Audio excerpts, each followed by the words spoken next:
¿Qué tal, jóvenes? Buenos días, ¿cómo están? A ver, denme un minuto, estoy revisando sus trabajos para comentarles. Y veo que ahí algunos no se han trabajado con otros datos, estoy verificando, ¿ya? Denme un minuto.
Ya, ¿qué tal? ¿Cómo están? ¿Me confirman si me escuchan, por favor?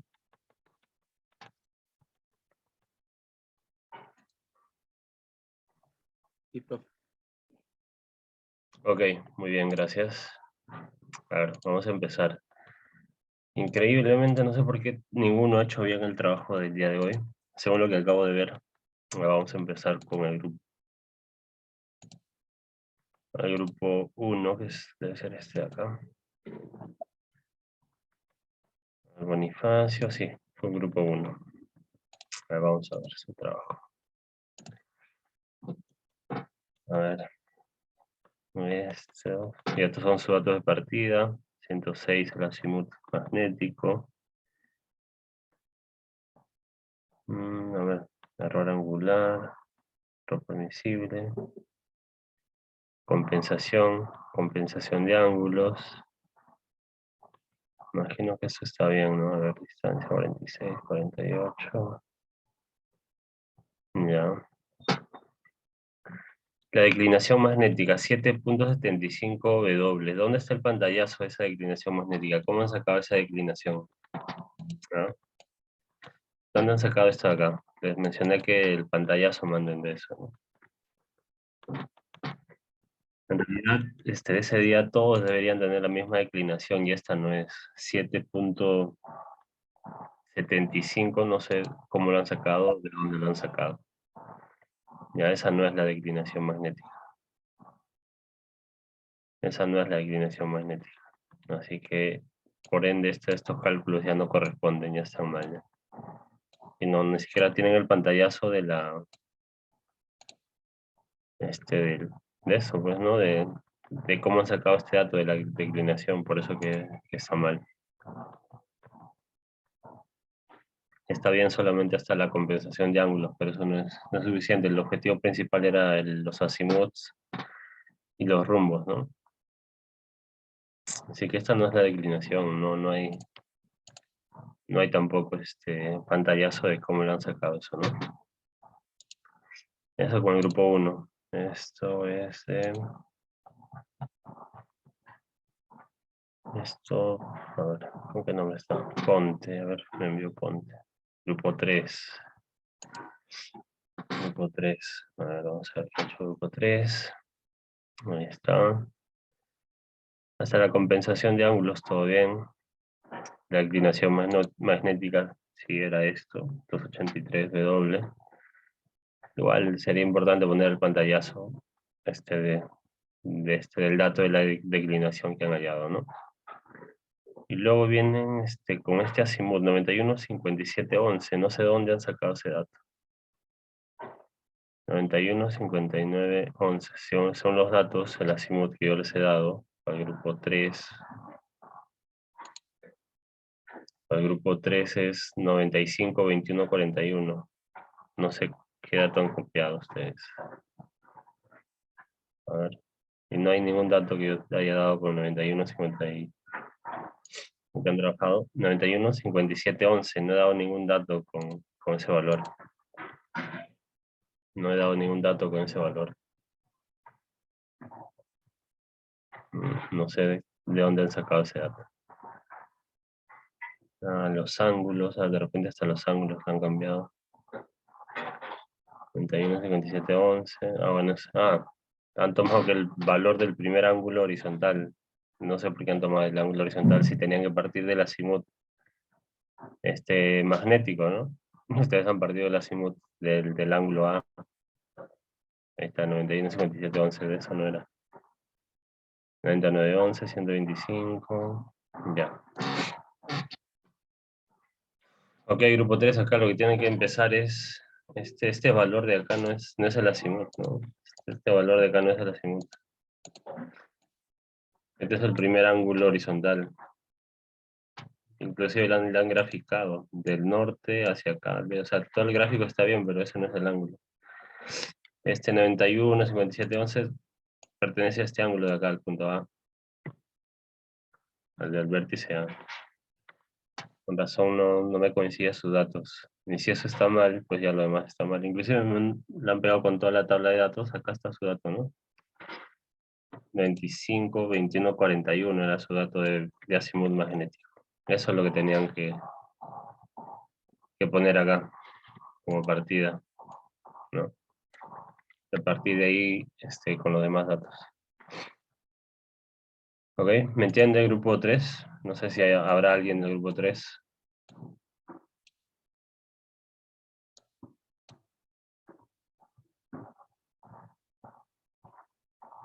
¿Alguien del grupo 3 por ahí? ¿O no hay nadie? Sí, profesor, quedó claro. Ya, listo. Tienen que volver a calcular eso. Ya está. Bueno, grupo 3, grupo 2, ahora el grupo 1. Grupo 1, también, hasta acá bien. La declinación, ¿no? Era la misma para todos. El azimut, a ver, vamos a comparar el azimut que les he dado. El grupo 1 si era 106, 49, 20. No, que es el azimut de partida. ¿Dónde está? Profesor, pero nosotros usamos del grupo 2, somos del grupo 2. ¿Este es el grupo 2 de Minaya? Sí, profesor, yo soy el grupo 2. O sea, mi grupo es el grupo 2. Ya, a ver, pero también creo que había un error, déjame ver. Entonces el primero era el grupo 1. Entonces ya está. Entonces grupo 2, a ver qué datos les he dado, pero también tenía un error acá. El azimut que nos dio usamos nosotros. Y Claro, 97, 38, 46, ya está bien. 97, 38, 46. Ya, a ver si restamos eso. 95, grupo 2, ¿no? Ya, claro, la resta. A ver, Anthony fue, ¿no? Ya habló. A ver, resta esto y si te da 95, 42, 10.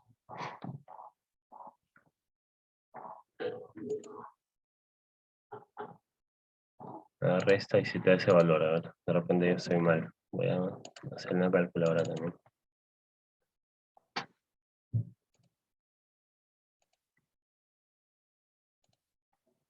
Si restamos la suma de partida 97 grados, 38,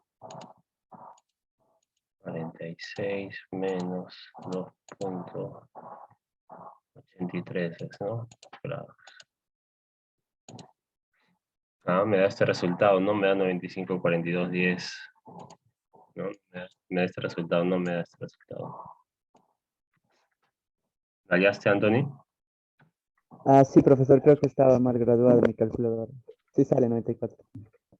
Claro, entonces ahí tiene que revisar que de repente su calculadora tiene que estar acá en D, ¿no? Que es para sexagesimales, de repente está en centesimales, te va a dar otros valores. Y por ende, como siempre les he dicho, que si este valor está mal, ya todo lo que hagan más adelante, como parte de esto, pues ya está mal, ¿no? Entonces ahí verifiquen eso y bueno, igual tiene que cambiar nuevamente todo.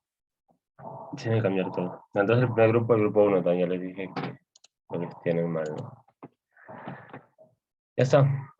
Y por eso que me había demorado al inicio, porque quería corroborar. De repente yo también tenía mal mis datos. Bueno, ya creo que a todos les quedó claro, ¿no? No sé si tienen alguna pregunta adicional. Para guiarme nada más y ya está. Ya por eso que todos están como falta, pues ninguno ha completado bien la información. Listo, muy bien. El día de hoy vamos a desarrollar dos actividades, la 7 y la 8. Debido a que la 7 es una actividad bastante práctica, rápida, ya tenemos algún conocimiento de eso, cuando lo veamos se van a dar cuenta.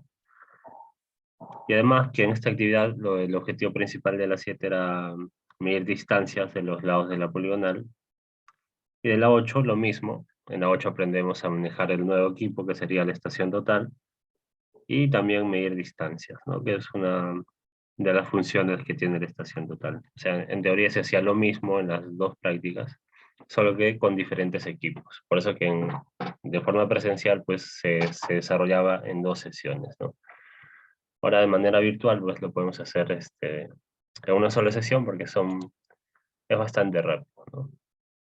Entonces en la 7, ¿cuál era el objetivo de la 7? Era la medición de ángulos verticales con el teodolito y la mira, y luego la medición de distancias estadimétricas de los lados de la poligonal, ¿no? Esta medición de distancias estadimétricas ya lo conocemos, ¿no? Hemos visto cuando trabajamos con el nivel cómo se medían distancias estadimétricas, ¿no? Simplemente era restando los hilos, superior menos inferior, y esa diferencia lo multiplicábamos por 100.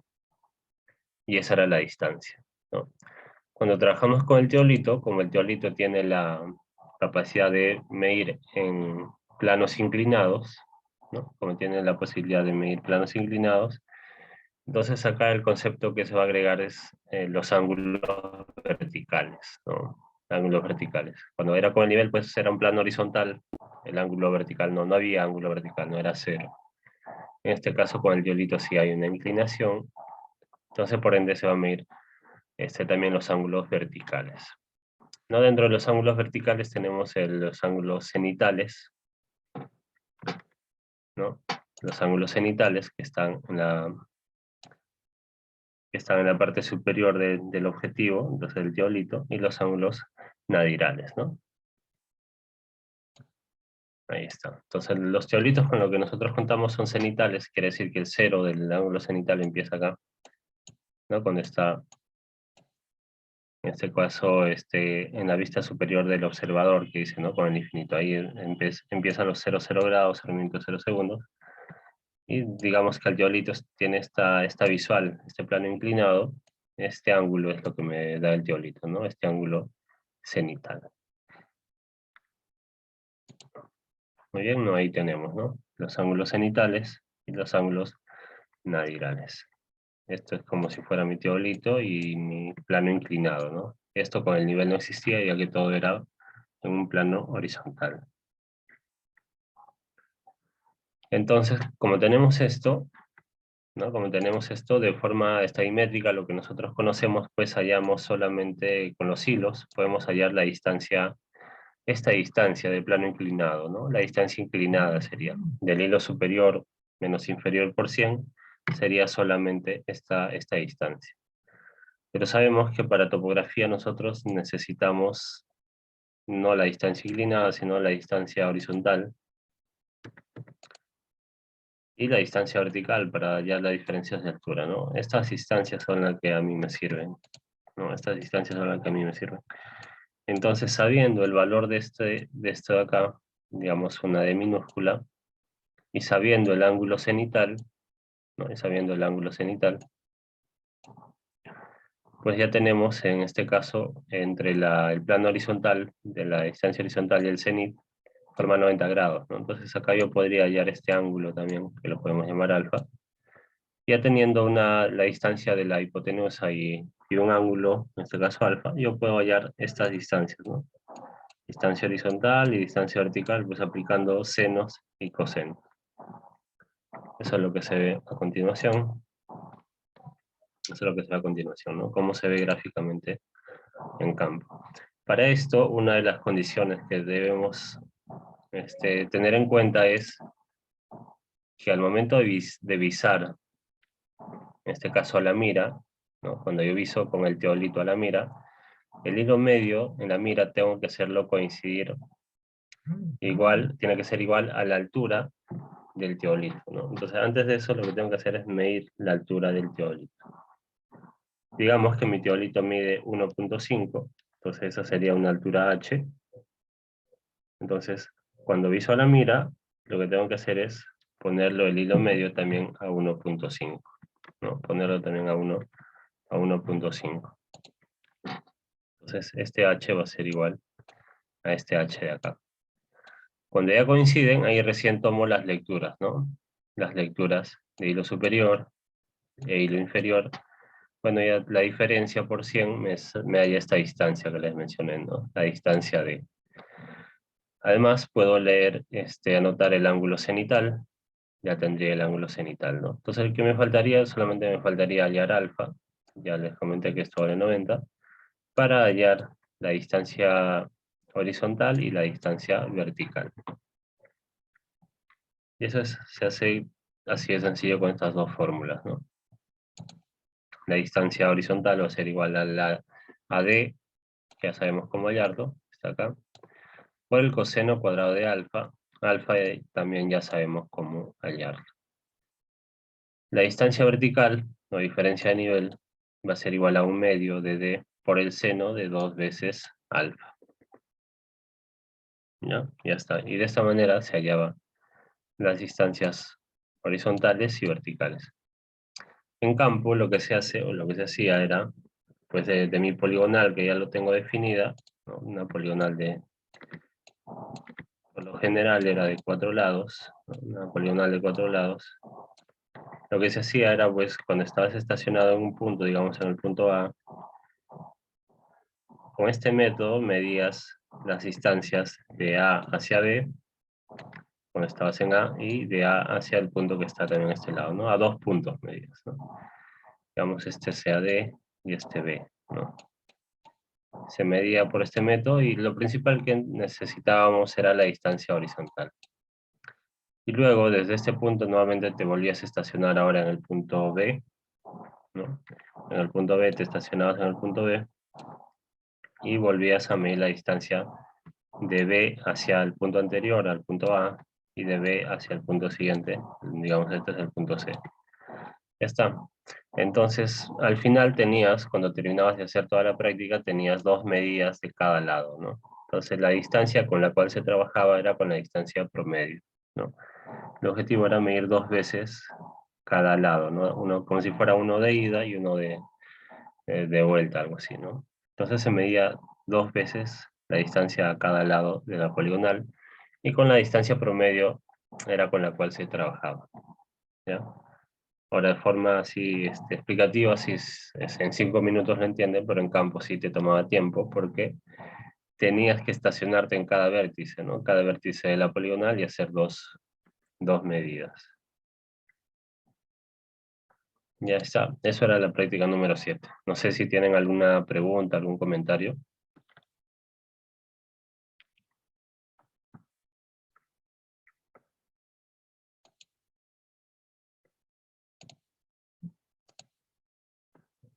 ¿Ninguna? Bien. Bueno, lo que observan ahí es el procedimiento que se hace en campo. Procedimiento que se hace en campo, ¿no? Primero, obviamente, es estacionar el teolito en cada uno de los vértices. Medir la altura del equipo, ya les mencioné por qué se medía la altura del equipo. Se coloca la mira en el vértice adyacente. Y luego avisamos a la mira y hacemos coincidir la lectura del equipo con el hilo medio, ¿no? La altura del equipo con el hilo medio del teolito, y luego anotamos los valores, ¿no? Hilo superior, inferior, y también el ángulo cenital. Y finalmente se hacen los cálculos, ¿no? Finalmente se hacen los cálculos. Este es un ejemplo gráfico ya con datos, ¿no? Siempre. Acá están los datos del hilo superior e inferior. Si el cenital es tanto, el alfa de la fórmula sería tanto, ¿no? Y hasta ahí. Con eso se llaman las distancias horizontales. Y si era necesario, las distancias verticales. Las verticales obviamente me servían para las cotas, ¿no? Si es que de repente necesitaba verificar mis cotas, podría hallarlo con esto, pero tener en cuenta que la medición de cotas con este método, o de distancias inclusive, no es muy preciso, ¿no? No tiene mucha precisión. Ok, no sé si tienen alguna pregunta. Anthony, sí, te escucho.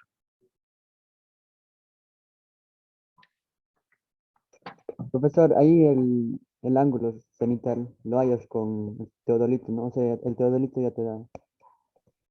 Sí, correcto. O sea, la lectura que te da el teolito, ¿no? La lectura ya te da el teolito, ¿no? O sea, el cero del cenital ya está definido. No es como en el horizontal, que tú empezabas acá y tú machucabas el cero, ¿no? Empezabas de cero desde ahí. No.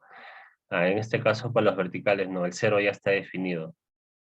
O sea, el cero ya está definido.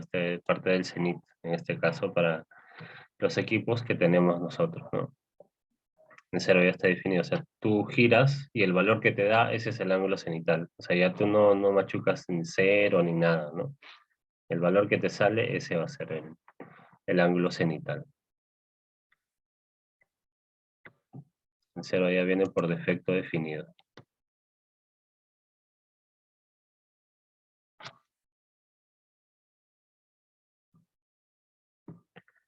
Muy bien, pregunta, esas distancias horizontales que estoy hallando, ¿para qué me van a servir? Recordando que ya tenemos, ¿no?, los ángulos internos y los azimuts de la poligonal. Esas distancias, ¿para qué me van a servir?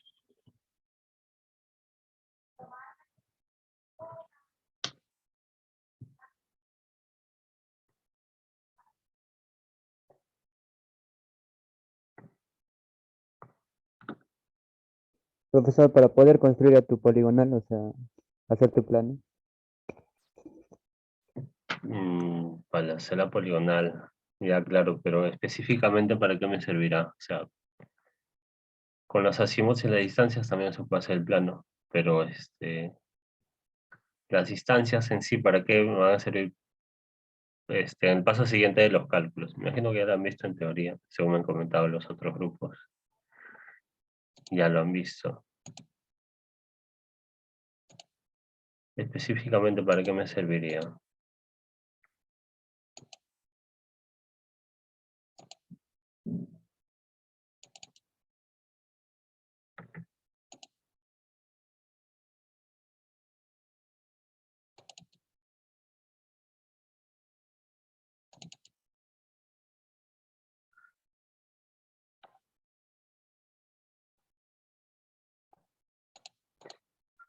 ¿Nadie?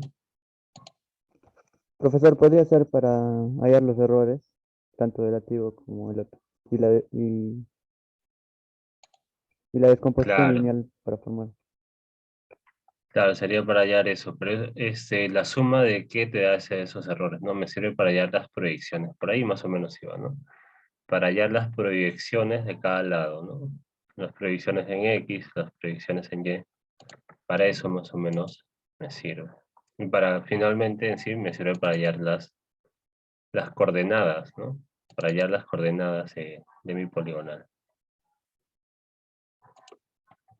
Me sirve para hallar las coordenadas de mi poligonal. Muy bien, más o menos iba por ahí. Entonces, vamos a ver. ¿No? Entonces, hasta acá terminamos lo que es la práctica 7, hallando las distancias. O sea, el objetivo de esta práctica en campo era simplemente hallar con este método las distancias de todos los lados de la poligonal, ¿no? De todos los lados de la poligonal. En la práctica 8 ya viene lo que es el manejo del nuevo equipo, ¿no? En la práctica 8 vemos lo que es la puesta en estación y manejo ya de ahora de la estación total. Luego vamos a aprender a utilizar las funciones principales de la estación total también. Y como nos decía acá, finalmente a realizar la medición de distancias, ¿no? Con la estación y el prisma. O sea, ahora la estación trabaja con el prisma, ¿no? El teolito trabajaba con el jalón o la mira, y el nivel trabajaba con la mira. En este caso, la estación total va a trabajar con lo que llamamos prisma. Muy bien, ¿qué es la estación total? Ya a veces lo comento, lo hemos comentado en la primera sesión, también se comentó acerca de la estación total. Pues esta estación total sería como la evolución del teolito, como siempre les digo, ¿no? Pues la estructura que tiene la estación total es la misma que tiene un teolito. La diferencia es que ahora es más sofisticada, pues, ¿no? Ahora, en vez de solo un lente simple, que me servía para alinear y medir ángulos, ahora ya se ha incorporado acá un distanciómetro, ¿no? Con ese distanciómetro, pues yo ya puedo medir distancias, coordenadas, ¿no? Es mucho más versátil. Aparte también se ha incorporado pues ya microprocesadores, ¿no? Una computadora, una memoria de almacenamiento. Eso quiere decir que los datos que yo mida, la estación total los procesa de forma automática. Y aparte, si yo quiero que se guarden esos datos, pues lo almacena internamente dentro de la memoria que tiene, ¿no? Dentro de la memoria que tiene. O sea, los datos que yo voy a apuntar acá ya son mínimos, ¿no? Igual voy a necesitar apuntar algunos datos siempre. La libreta de campo es esencial, pero ya no es como con el teolito o el nivel, que ahí se anotaba absolutamente todos los datos, ¿no? Si yo no anotaba algún dato que medía con el teolito o el nivel, posiblemente no podía hacer bien mi trabajo, ¿no? Acá con la estación total tienen esa facilidad de que ya no pasa eso, ¿no? Acá lo que más se va a priorizar es el manejo, ¿no? Porque la estación total tiene muchas funciones, ¿no? Muchas funciones. Acá en el curso vamos a ver una de esas funciones, que va a ser levantamiento topográfico, pero la estación total tiene muchas más funciones, ¿no? Ok, entonces, yendo en esa línea, como siempre, como lo desarrollamos en las demás actividades, vamos a pasar a ver el video de la parte de práctica de, primero, la puesta en estación y manejo de la estación total, y ahí le vamos a mostrar las pantallas que tiene, vamos a medir una distancia, y luego también complementamos con las diapositivas, ¿no? Luego complementamos también con las diapositivas. Ok, entonces empezamos.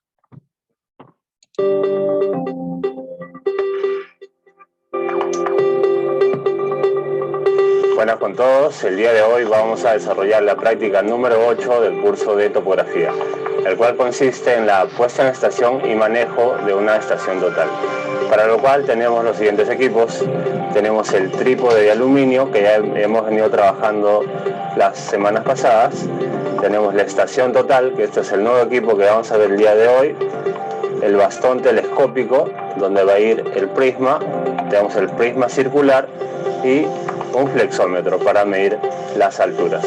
Bien, vamos a empezar como siempre con la puesta en estación con la colocación del trípode en el punto topográfico.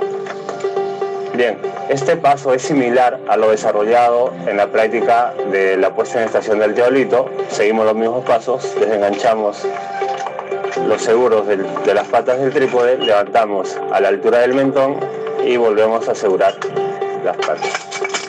Bien, ahora con mucho cuidado volvemos a colocar, tratando de formar un triángulo equilátero y que esté referente visualmente hacia el punto. ¿Ya? Acá una recomendación, por ejemplo, no podemos estacionar muy juntas las patas o demasiado abiertas. Hay que tener un poco de estabilidad, de manera, formando un triángulo equilátero nada más, vamos a colocar las patas del trípode. No muy pegadas ni muy abiertas tampoco. Bien, la pata que está al frente mío la voy a asegurar para luego trabajar con las dos que tengo acá. Entonces, la aseguramos. Muy bien. Una vez que tenemos ya el trípode colocado, procedemos a sacar la estación total. De igual manera, esto tiene dos seguros. Tiene seguro a los costados y tiene seguros adelante.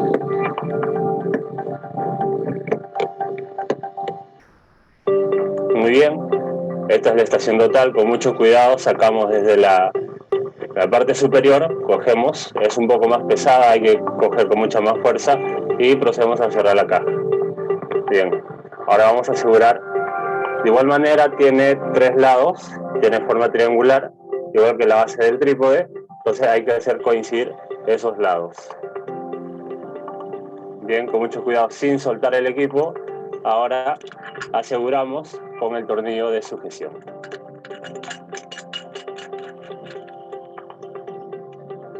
Bien, una vez esto asegurado el equipo, lo que vamos a hacer ahora es empezar la nivelación. Entonces ahora lo que nosotros tenemos que hacer es ubicar el punto que tenemos, ubicar el eje vertical del equipo referente al punto, tal cual lo que se hizo con el teodolito electrónico. La diferencia con este equipo es que ya no tenemos la plomada óptica, que es lo que tenemos acá, es la plomada láser. Entonces, ¿qué es lo que vamos a desarrollar ahora? Vamos a tener que encender el equipo. Entonces, lo que voy a hacer ahora es encender el equipo. Para eso presionamos el botón verde que tenemos en la pantalla. Vamos a presionar y se va a encender el equipo. Automáticamente nos va a aparecer el nivel electrónico que tiene el equipo, como vemos en la pantalla. Para que me aparezca la plomada láser y me bote en el piso, voy a presionar la tecla F2. Yo presiono la tecla F2 y la plomada láser me aparece. Entonces, cuando yo veo la plomada láser, si no la veo muy bien, entonces lo que voy a hacer es, me voy a guiar con el pie para que no se pierda por la luz. Entonces, yo ya tengo ahí ubicada la plomada láser, que está cerca a mi pie. Entonces, yo tengo ahí la dirección del eje vertical del equipo en este caso. ¿Qué es lo que voy a hacer ahora? Es, con las dos patas del trípode, llevar la plomada del eje vertical hacia el punto topográfico. Bien, de una manera mucho más rápida, ahora ya tengo ubicado el punto topográfico. Aseguramos las otras dos patas del trípode y ya tenemos ubicado nuestro punto topográfico. ¿Qué es lo que sigue ahora? Seguimos con el nivel esférico, que ahora se encuentra en esa parte, el nivel esférico.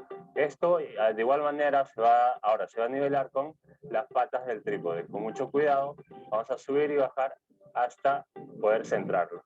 Bien, está en esta posición, de igual manera que se trabajó con el teodolito, piso que la pata no se me mueva, desengancho y pongo una mano acá para que no se me vaya el trípode tampoco, y despacio. Desde mi posición voy viendo y tratando de centrar la burbuja en este caso. Estoy en esa posición.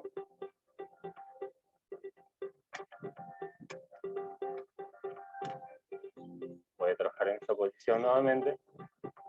Y ya, a ver, me falta un poco nada más, movimiento mínimo. Bien, ahí ya lo tengo dentro de la reparación, dentro del círculo. ya lo tengo dentro. No es necesariamente que esté completamente centrado, basta con que esté dentro del círculo, del nivel circular. ¿Por qué? Porque este es un nivel de aproximación nada más.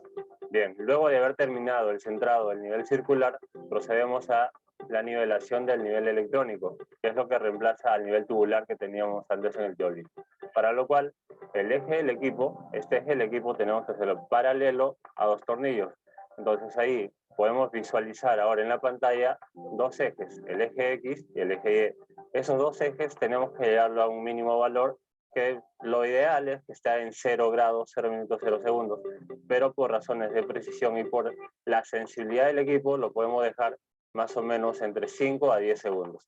Bien, ¿cómo se hace este procedimiento? Una vez que ya lo tenemos paralelo a 2 tornillos, vamos a mover los tornillos hacia adentro o hacia afuera para nivelar, en este caso va a ser el eje Y. Solamente ahora me voy a fijar en el eje Y cómo tiene que disminuir esos valores, ¿no? Vamos viendo despacio.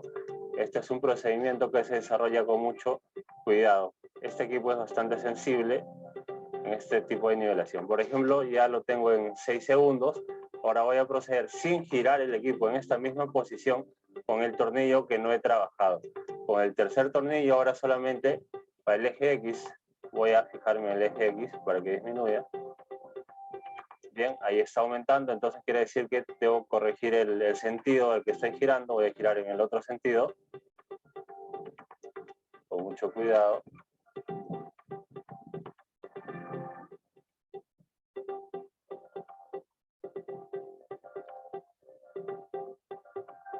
Bien, ahí ya me estoy aproximando. Me doy cuenta que al hacer ese movimiento, el otro eje, el eje Y, ha aumentado a 17. Igual voy corrigiendo, pero estos movimientos son bastante finos, con mucho cuidado.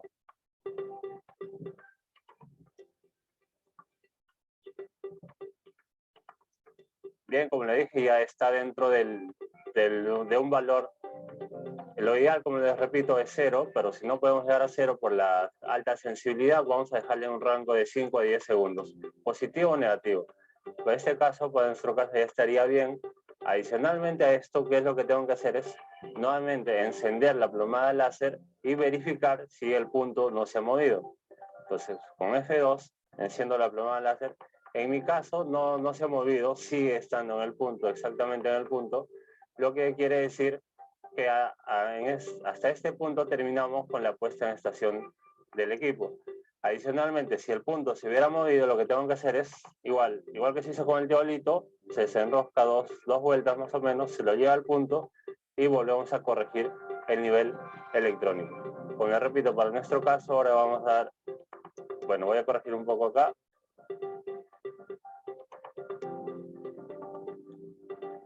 Que se había movido un poco el eje Y. Esto puede ser por el viento también. A veces cuando corre un poco bastante viento y al ser sensible puede variar. Entonces ya lo corregí, lo dejo en 1 y 5 segundos. Y para terminar la puesta en estación presionamos OK. Eso quiere decir que el equipo ya está estacionado, ya está nivelado y el eje vertical coincide con nuestro punto. Bien, los datos adicionales que tenemos que conocer acá son los botones o las funciones de la estación total, ¿no? Por ejemplo, ahora, una vez dado OK, me aparece esta pantalla. Entonces, en esta pantalla tengo varias opciones y acá estas opciones, las que están sombreadas, se ejecutan o se ejecutan básicamente con las teclas del F1 al F4. Por ejemplo, acá tenemos 3 opciones. ¿Cómo cambio estas opciones? Tengo esta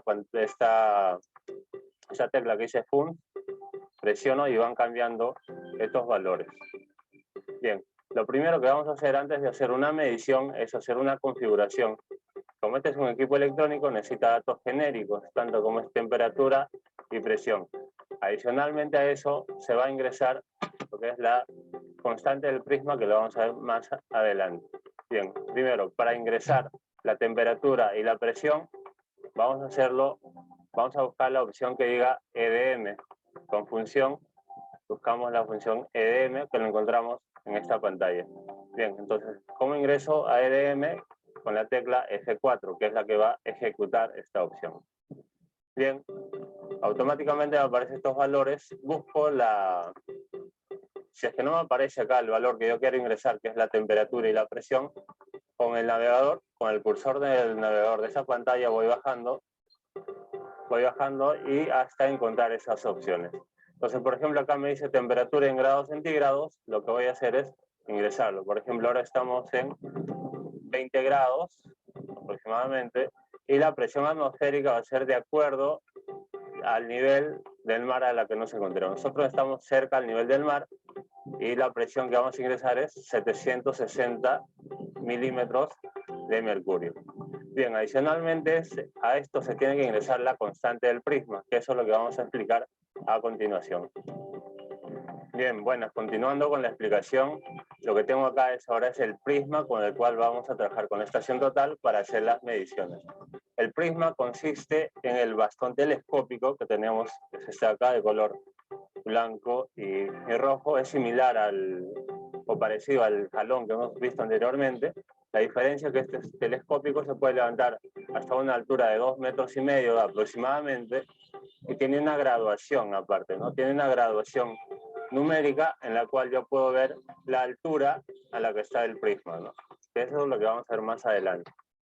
Bien, el prisma, la particularidad que tiene es que esto no va a servir para hacer mediciones a largas distancias con la estación total.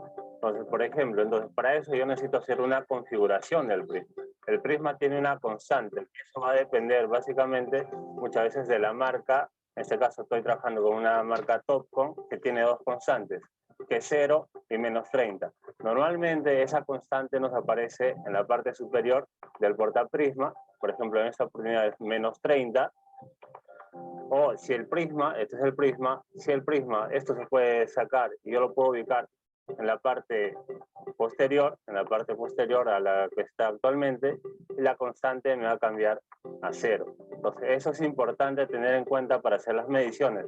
Mucho va a depender, si es que yo me equivoco en ingresar la constante o no está ingresada la constante correctamente al prisma, voy a tener un error de ¿cuánto? De 3 centímetros, porque este es -30 milímetros. ¿Qué significa este -30? Que a la medición que hace el equipo le hace una corrección, le resta 30 milímetros. O si estuviera ubicado en esta posición, lo que va a hacer es 0, no le va a hacer ninguna corrección. Lo recomendable para esto es trabajar en la posición que ya me han entregado el equipo. ¿Por qué?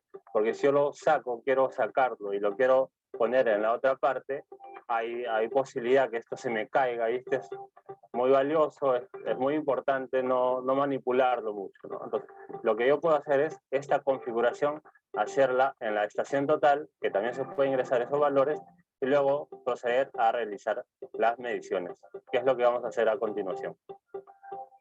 Bien, ahora vamos a proceder a continuar a realizar una medición de una distancia simple con la estación total, para lo cual ahora nos toca ingresar solamente la constante del prisma para corroborar que esté correctamente ingresado y luego realizar la medición. Bien, adicional a eso voy a mencionar los tornillos a las demás partes que tiene la estación total, que es básicamente similar o exactamente igual a las partes del teolito. El giro, este giro que tenemos acá, el giro horizontal, igual que el teolito, tenemos el giro horizontal y el giro vertical con el ende, ¿no? O el distanciómetro. Ahora esto de acá es el distanciómetro. Y cómo se hacían los bloqueos de estos giros, por ejemplo, para el giro horizontal, con este tornillo, el tornillo más grande, ajustábamos y bloqueábamos el movimiento horizontal, y con el tornillo pequeño es el movimiento tangencial, movimiento fin. Lo mismo para lo que es el giro vertical, en este caso el distanciómetro, ¿no? Básicamente esas partes son iguales al teolito. Para los hilos estadimétricos o para la cruz guía, en este caso, también tenemos este tornillo de acá. Y para el enfoque ahora vamos a tener este otro tornillo, el tornillo que está en esta parte de acá.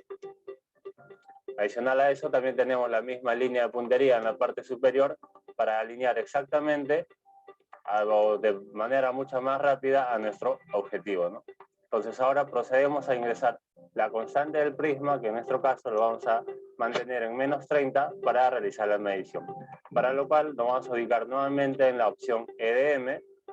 Si es que no estuviera en esta opción, buscamos con la tecla función hasta que nos aparezca la función EDM. Entonces en este caso yo ya lo tengo, presionamos CDM y me voy a ubicar donde dice CP. En CP ya está menos 30, entonces ya está bien configurado. Pero voy a hacer un cambio para que vean cómo se hace el cambio. Entonces, por ejemplo, puede que yo lo hubiera encontrado en 0. Por ejemplo, supongamos que hubiese estado en 0, entonces yo que hago bajo hasta la opción CP, que es la constante del prisma, y con el teclado alfanumérico que tengo al costado de la pantalla, presiono menos 30. Las unidades ya están en milímetros. Una vez ingresado menos 30, presionamos la tecla Enter, Enter, y ya está. Enter, nuevamente ahí corroboramos que la temperatura y la presión atmosférica se mantengan en los valores que he ingresado anteriormente. Una vez hecho esto, ya está configurado el equipo y listo para realizar mediciones. En este caso vamos a hacer una medición simple de distancia entre dos puntos, entre mi punto de estación y un punto adicional, un lado de la poligonal va a ser en este caso. Bien, presionamos escape para salir de esta pantalla y ahora nos vamos a buscar la opción medir o med. Si es que no encontramos, nuevamente, como les repito, con la tecla función vamos a buscar esta opción. Bien, acá en la primera opción de la pantalla ya me aparece la opción medir o med, que va a ser referente a F1. Lo que tengo que hacer ahora es ubicar a mi compañero, visarlo en el prisma y presionar esta pantalla. Luego de presionar esta pantalla, esos valores que tenemos acá van a cambiar. Estos son valores de la última medición que ha hecho el equipo. Entonces, cuando yo presione medir, me va a dar las nuevas mediciones referente entre estos dos puntos. La medición que hay desde el punto de estación hasta el punto donde está mi compañero. Bien, ahora voy a ubicar al punto que quiero medir la distancia. En este caso hacemos el mismo procedimiento que hacemos con el teodolito. Alineamos acá lo recomendable. Lo recomendable, para que sea más preciso, es visar primero la parte inferior del bastón telescópico y luego verticalmente subir hacia el prisma.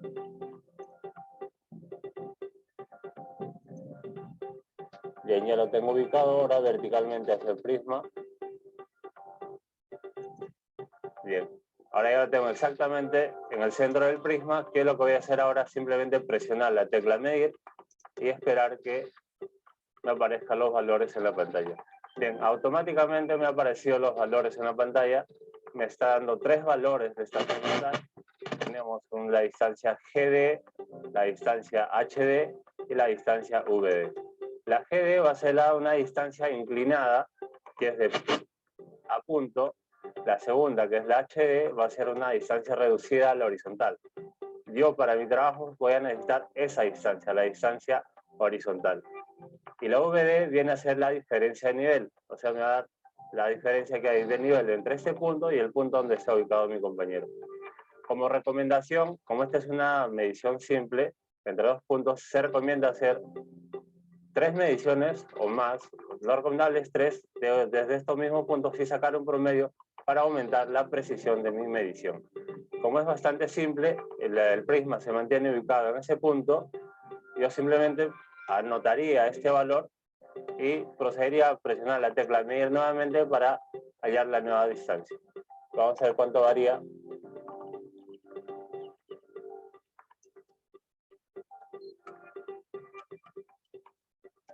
Esto con el fin, porque como el prisma que tiene mi compañero está en esa posición y muchas veces se le hace complicado mantenerse por mucho tiempo en forma vertical, entonces se puede hacer 3 mediciones de manera rápida y sacar un promedio, lo cual nos significaría obtener un valor más fiable para esta práctica. Y eso se va a repetir en todos los lados de la poligonal. Tenemos que hacer la medición de las distancias con este método.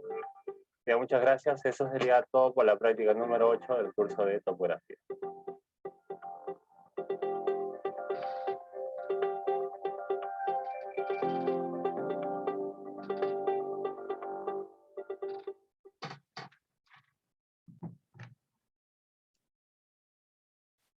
Ok, bien, esa fue la parte práctica, la parte explicativa del manejo de la estación total. No sé si tienen alguna consulta.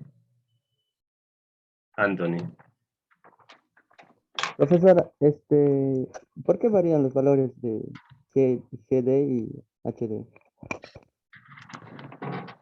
¿A qué te refieres por qué varían? ¿Varían en cuanto a la dimensión de los valores que se dio ahí? Creo ¿O que sí, son parecidos. cuando se vuelve a medir?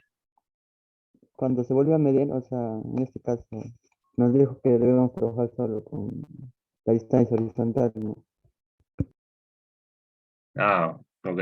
Ahora a ver si te entiendo. O sea, ¿por qué varían si se vuelve a medir o por qué varían en sí? ¿No? ¿Por qué varían? ¿Por qué no son iguales los tres? No sé si va por ahí tu pregunta. O sea, varían, como les mencioné también cuando vimos teolito, porque cuando se vuelve a medir otra vez, varían así milímetros o inclusive centímetros, porque la persona que está con el prisma, que es a la cual la estación total manda el láser, ¿no? Posiblemente pues no está quieta, de forma, o no está de forma vertical, pues de forma constante, ¿no? No es imposible que esté ahí como una estatua, parado. Ah, ya te refieres a la GD y a la HD son diferentes. Ya, ya te referías a eso. Entonces, porque son son distancias distintas. Pues una es una distancia inclinada, ¿no? Una es una distancia inclinada que sería la GD y otra es la distancia horizontal. Y había también el VD, entonces ahí justamente podemos corroborar esto que acabamos de ver, pues, ¿no? Esto acabamos de ver. Entonces ahí es importante, por ejemplo, tener el concepto, porque lo que mide la estación total, la GD, sería la distancia de esta de acá, la distancia inclinada, de punto a punto. La HD que estaba ahí sería la distancia horizontal, solamente que está HD porque está en inglés, ¿no? Está invertida el nombre. Y la VD sería la distancia vertical. Esas son las tres distancias que me está dando. O sea, si te das cuenta, pues ahí hay una ventaja ya en relación con el teolito. O sea, se hacía lo mismo con el teolito, pero con la estación total me bastó configurar algo y presionar medir, y en la pantalla ya me aparecen los valores, ¿no? Ya no tuve que anotar más datos. ¿Ok? Anthony, nuevamente. Profesor, ahí la distancia horizontal y la distancia vertical. O sea, si medimos con la estación total ya no lo hallamos, ¿no? O sea, solo lo anotamos en los datos. Claro, claro, solamente se anotaría ya los datos. No, ya no hayas nada, pues, porque ya te está dando la estación total esos valores. Ya no anotas nada, ¿no? La estación total ya te está dando esos valores.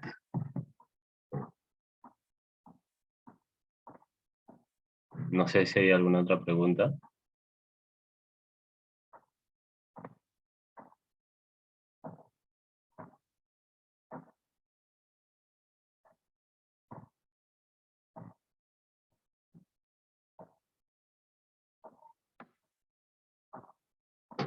No hay más preguntas. Ahora entonces me tocará preguntar, ¿no?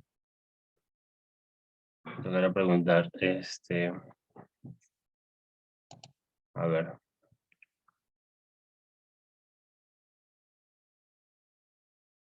Antes de hacer una medición con el equipo, con la estación total, ¿qué datos se debe ingresar? Se mencionó que se debe ingresar algunos datos.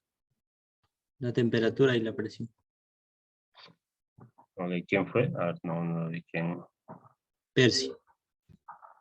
Chávez, ¿no? Ya, Chávez. Claro, ¿no? Se ingresaba temperatura y la presión. Y aparte se ingresaba un dato adicional más. Un dato adicional más. Que eso variaba, tenía dos valores. No tenía dos valores. ¿Cómo se llama ese dato que ingresaba y cuáles eran sus valores?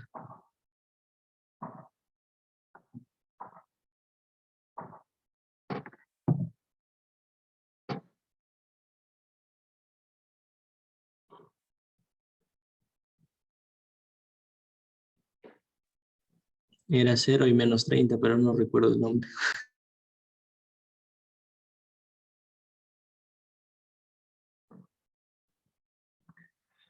Correcto, ¿no? 0 y menos 30. Eso se llama constante del prisma. Era constante del prisma. Entonces, se mencionaba que eso variaba dependiendo del equipo, ¿ya? En este caso, la constante del prisma para una Topcon varía entre esos valores cuando es un prisma estándar, ¿no? Que es 0 y menos 30. Hay unos prismas más pequeños que se llaman mini prisma, tiene otra constante. ¿Ya? Y si trabajas con otro equipo, que puede ser la Leica, una Trimble, una Zout, una Sokia, también va a tener otra constante, ¿ya? Aunque la Sokia y la Topcon creo que ahora son la misma, ¿no? La Sokia y la Topcon son ahora la misma. Ya, Chumbilla también participó por acá. Hay pocas participaciones hoy día. Muy bien, entonces, para hacer coincidir el punto topográfico con el eje vertical del equipo, ¿qué se usaba con este equipo? ¿Cómo hacía coincidir eso ahora? ¿Cómo hacía coincidir? ¿Con cuál? ¿Con la? Plomada láser. Bonifacio, ya. Era con la plomada láser, ¿no? Correcto. Entonces ahí también tenemos otra ventaja, ¿no? Antes con el teolito tenías que visualizar con la plomada óptica, ¿no? Mantener la vista ahí y ir guiándote, ¿no? Ahora directamente te aparece el láser. Y con ese láser se hace coincidir pues el punto topográfico con, en este caso, con el eje vertical del equipo. ¿Ya? Luego también vimos que te daba distancia, ¿no? Bueno, o sea, ya lo mencionamos con Anthony al inicio, ¿no? Te daba 3 distancias, la distancia horizontal, la distancia vertical y la distancia inclinada de forma automática. ¿Ya? De forma automática. Ok, no sé si tienen alguna otra pregunta ustedes. No sé si ya quedó claro esta parte. ¿No? Algunas recomendaciones que se debe tener en cuenta cuando se trabaja con este equipo o con todos los equipos en sí, ¿no? Entonces, lo primero es que antes de empezar a hacer el trabajo, cuando te entregan el equipo, se debe revisar, ¿no? Que este esté funcionando correctamente. Verificar los tornillos nivelantes, los bloqueos, horizontal, vertical, ¿no? Si trabajamos con otro equipo como el Leica, siempre a veces lo menciono, el Leica, por ejemplo, no tiene bloqueos, ¿no? Tiene el giro de la alidada es un poco más rústico, no es tan libre como el de la Topcon, por ende no tiene bloqueo ni horizontal ni vertical, pero sí tiene el tangencial, ¿no? El movimiento fino. Entonces ahí se tendría que revisar eso, ¿no? Si es que me da un equipo Leica, por ejemplo. Ya, porque es siempre importante revisar, porque estos equipos normalmente te dan en un gabinete de topografía, en un laboratorio de topografía, ¿no? Donde tú firmas pues una ficha y en la cual la ficha menciona que el equipo está en óptimas condiciones, ¿no? Y si tú te vas sin revisarlo y te vas al campo, que por lo general está lejos de donde te han entrado el equipo y recién ahí te das cuenta que el equipo no funciona, pues lo que vas a hacer es, primero que tienes que regresar al laboratorio para que te cambien el equipo, ¿no? Que te va a quitar tiempo, y lo otro puede ser que en el laboratorio te digan que el equipo te han dado en óptimas condiciones y que tú lo has malogrado, ¿no? Y te hagan pagar el equipo, la reparación del equipo, si el que está mal, simplemente por no haber revisado, ¿no? Y eso es recomendación para todos los equipos de topografía, no solamente para la estación total. Se hace más énfasis en la estación total, obviamente por el tema del valor que tiene este equipo, ¿no? Que es un equipo el más costoso, con los cuales contamos, ¿no? Con los cuales se cuenta. Bien, el resto relacionado al trabajo de campo en sí, no mirar directamente el láser, ¿no? Ya les mencioné que como es con un distanciómetro, trabaja con un láser que va hacia el prisma. Muchas veces cuando estamos aprendiendo, pues por tema de, no sé, de molestar a alguien, a veces le visamos a la cara y posiblemente le llegue a la vista, ¿no? Y eso te puede dañar porque es un láser potente, ¿no? Obviamente en campo al inicio ahí no vas a sentir nada, pero más adelante puede que tengas algunas complicaciones. Tampoco mirar, pues, si estamos, quieren ver al sol de repente con el telescopio, ¿no? Tampoco se recomienda hacer eso. Estos equipos trabajan con una batería, ¿no? Y esa batería, hay que procurar que no esté expuesta al calor, ¿no? Hay que apagar el láser mientras se efectúan mediciones, asegurar que el trípode esté estable, ¿no? Que esté bien sujeto a una zona estable, ¿no? Obviamente, donde ubica mi punto topográfico tiene que ser una zona estable. Si voy a hacer cambio de punto, cambio de estación, me voy a mover, digamos, de un punto A a un punto B, se recomienda que el equipo se guarde, ¿no? Se guarde en su estuche de transporte y se guarde ahí con mucho cuidado y se transporte de esa manera, ¿no? No llevarlo a la mano o esté cargado, estado sujetado con el trípode, ¿no? No se recomienda eso. Bueno, esto se parece a la primera, ¿no? Verificar que el nivel de precisión esté correcto. Y finalmente que la batería esté cargada, ¿no? Y de ser necesario contar con un adicional, los menciono. ¿Por qué se recomienda eso? Porque los trabajos normalmente no son pues de laboratorio a 2 cuadras me dan el equipo y a 2 cuadras estoy trabajando, ¿no? Por lo general te dan el equipo y tú vas a trabajar pues muchas veces fuera de la ciudad inclusive, ¿no? Te vas a zonas alejadas a trabajar, donde obviamente no hay conexión eléctrica donde tú puedas recargar una batería, ¿no? Entonces siempre es recomendable llevar una batería adicional, si es que tu trabajo va a ser, digamos, está planificado para que sea un trabajo de un día entero, ¿no? Hay que tomar esas precauciones. En la puesta en estación ya lo vimos, esta parte es similar al diablito, ¿no? Eso ya lo sabemos cómo se ajusta en este caso el trípode, ¿no? Y acá vienen los pequeños cambios, ¿no? Los pequeños cambios que sería el nivel electrónico que ahora mantiene acá. Ya no tenemos el nivel horizontal, ahora tenemos el nivel electrónico. Y como vimos, para esto se actúa con F2. F2 para mostrar la plomada láser, y cuando yo tengo la plomada láser pues hago coincidir con el eje vertical del equipo, y luego pues, seguimos con la nivelación, que sería del nivel esférico, que es lo mismo, eso sí que el diablito, igual se nivela con las patas del trípode, ahí está, y luego el nivel electrónico ya sería con los tornillos nivelantes. Entonces ahí vamos a tener dos ejes, como se mencionó, el eje X y el eje Y, o Y, ¿no? Entonces, lo que hacemos acá es poner el equipo primero paralelo a los tornillos y giramos en sentido contrario, ¿no? Hacia adentro o hacia afuera. Ahí vamos a centrar lo que es el eje Y. Estos valores se recomienda que estén en más o menos. Lo ideal es que estén en 0, ¿no? Lo ideal es que estén en 0, pero el equipo es bastante sensible, entonces pero se deja en un rango de más o menos 10 segundos, se menciona ahí, inclusive 5 segundos, ¿no? Positivo o negativo. Entonces en la primera posición, paralela a los tornillos y girando los dos tornillos, centramos el eje Y, y sin mover el equipo en la misma posición, giramos el tornillo, el tercer tornillo, y vamos a centrar el eje X y lo dejamos también en esos valores cercanos a 0. Ya está. Con esto terminaría la puesta en estación de la estación total.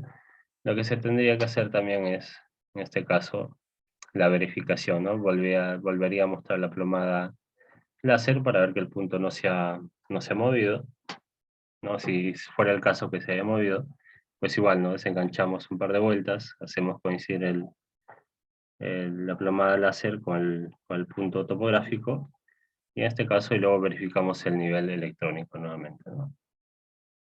Eso es repetitivo. Bien, ahora tenemos qué elementos tiene en este caso la estación total, los principales elementos, ¿no? Vemos que a diferencia del nivel del diablito, este tiene muchos más botones por las funciones también que tiene el equipo, ¿no? Primero, para destacar, sería el teclado alfanumérico que está en la parte derecha, ¿no? Lo que me va a servir para ingresar los datos a la estación total, ¿no? Ya sean datos en texto o numéricos, ¿no? Ya sea en texto o numéricos, ahí por eso tenemos un teclado alfanumérico. Bien, luego tenemos los principales botones con los cuales se va a trabajar, que serían del F1 al F4.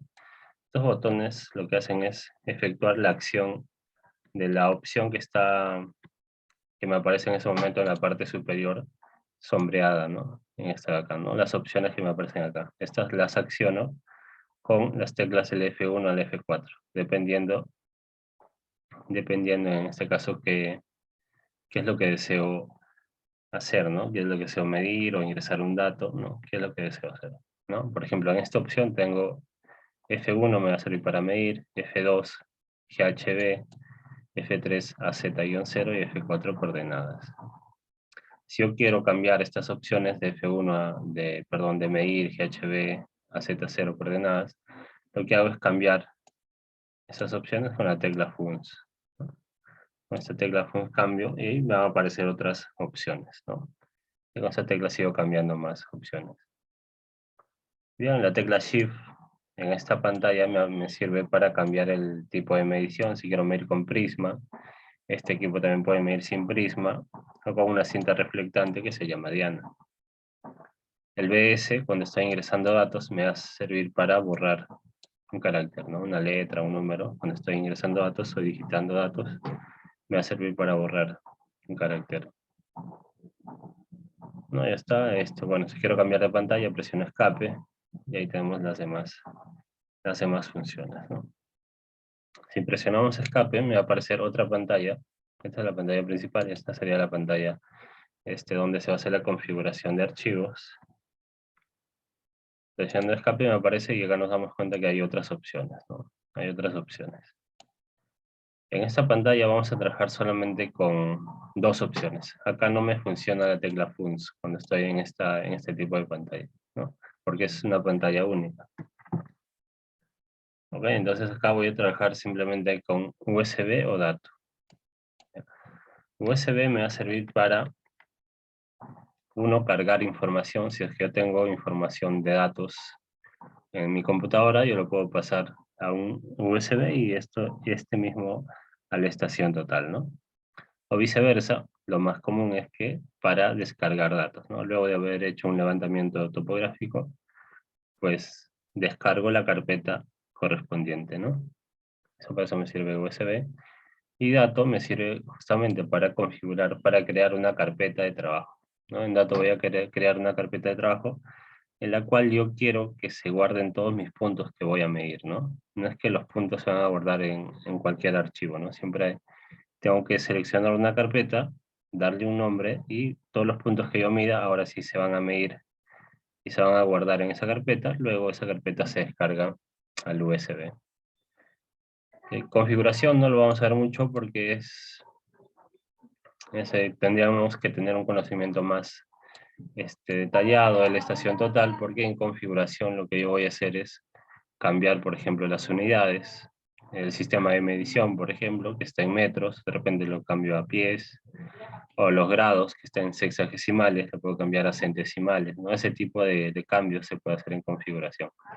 No es recomendable hacerlo porque si hago algún cambio, de repente luego no lo modifico, lo dejo con un cambio hecho, y otra persona que posiblemente no se enteró del cambio viene y trabaja con esas unidades que no eran las correctas, y toda la información que mida de repente van a estar mal, ¿no? Porque se cambió de unidades. Ok, por eso solamente trabajamos con dos opciones. OBS me sirve simplemente para regresar a la pantalla anterior, ¿no? Con OBS o escape me sirve para regresar a la pantalla anterior. Y cuando regresamos a la pantalla anterior, ahí vamos a ver las pantallas principales que tiene el equipo. Esta ya lo vimos, ¿no? La pantalla 1, donde está la opción de medir, que me sirve obviamente para medir distancias. GHB me muestra todas las distancias medidas, ¿no? Ahí se vio, cuando yo presiono GHB, ahí se ve la distancia, el GD, ¿no? La distancia inclinada, el HD, que era la distancia horizontal, y el HV, que era la distancia vertical, ¿no? Eso me aparece cuando presiono GHB. El HZ0 es para poner un ángulo horizontal en 0, ¿no? Se presiona 2 veces para empezar a medir. Y coordenadas es para ingresar coordenadas y para poder trabajar en este caso con coordenadas, ¿no? Con la tecla Func si cambian estas opciones. En la siguiente pantalla tenemos estas funciones, ¿no? Vemos que acá ha cambiado, ahora tenemos menú, donde están todos los programas, ¿no? Todas las aplicaciones que tiene la estación total. Comp me va a servir para visualizar, en este caso, el nivel electrónico. ¿Eso para qué me va a servir? Porque, por ejemplo, si yo estoy ya trabajando, no sé, pues una media hora en un solo punto, y de repente, no sé, por casualidad toqué el trípode, ¿no? Con el pie de repente y se desniveló un poco la estación total, o quiero verificar que la estación total siga nivelada, pues verifico visualizando el nivel electrónico. Como ingreso con esta tecla, ¿no? Con esta función que es comp, ¿no? Muestra el nivel electrónico, ¿no? En la cual también ahí ya vimos que dentro de esa opción está la opción para ver la plomada láser, también para verificar que el punto topográfico sigue correcto, ¿no? Sigue ubicado correctamente. Ángulo H es para ingresar un ángulo, ¿no? Si yo quiero partir de un ángulo o un azimut, eso me sirve ángulo H. Y EDM, ¿no? EDM ya vimos también que me sirve para la configuración del distanciómetro. Entonces acá en EDM voy a ingresar los datos genéricos, ¿no? Que ya mencionaron, que era la temperatura, la presión, la constante del prisma, ¿no? Y la constante del prisma. A ver, ahí hay una consulta relacionado al... Acá cuando se ingresa la presión, ¿no? Se ingresa en milímetros de mercurio. En este caso, ahí se ingresó, por ejemplo, 760, un valor de 760, porque estamos en Pachacamac, más o menos estamos a nivel del mar, ¿no? Estamos entre 40 y 50 metros, ¿no? Más o menos a esa altura estaba Pachacamac, el campus de Pachacamac.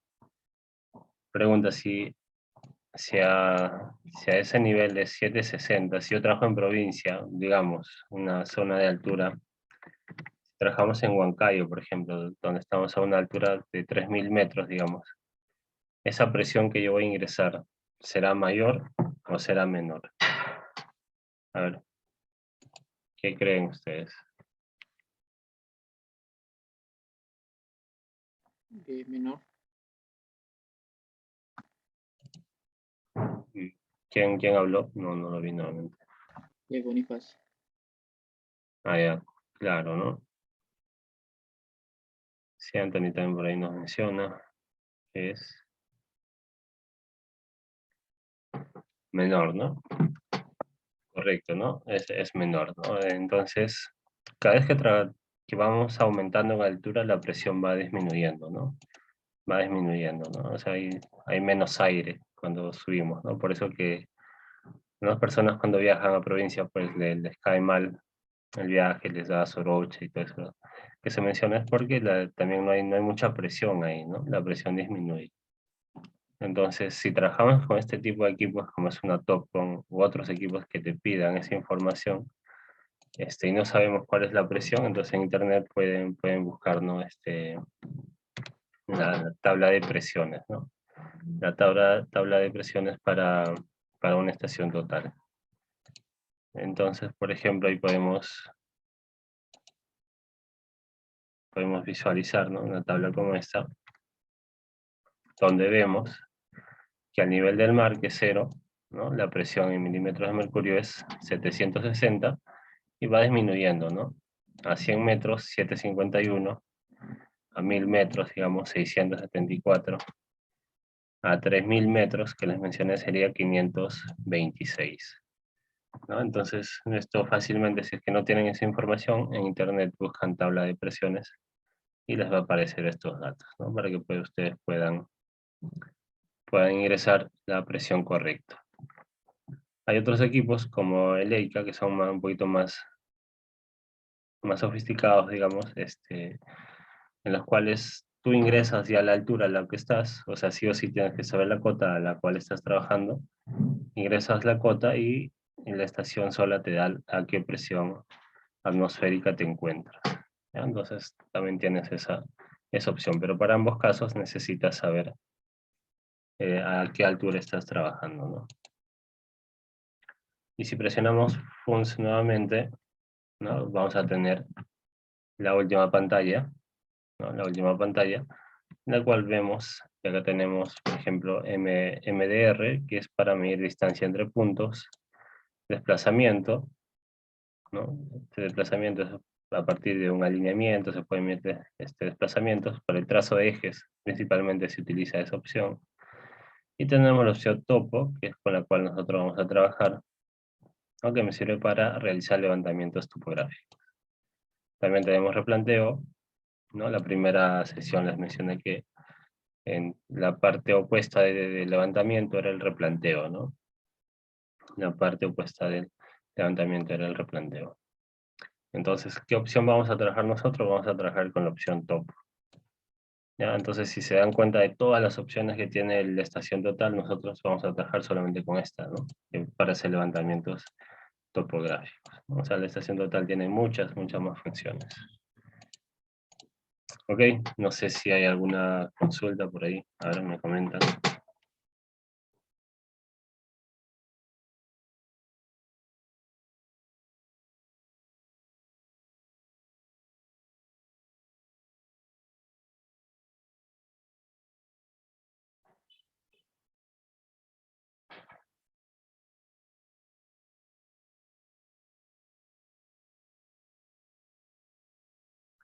Ninguna, bien.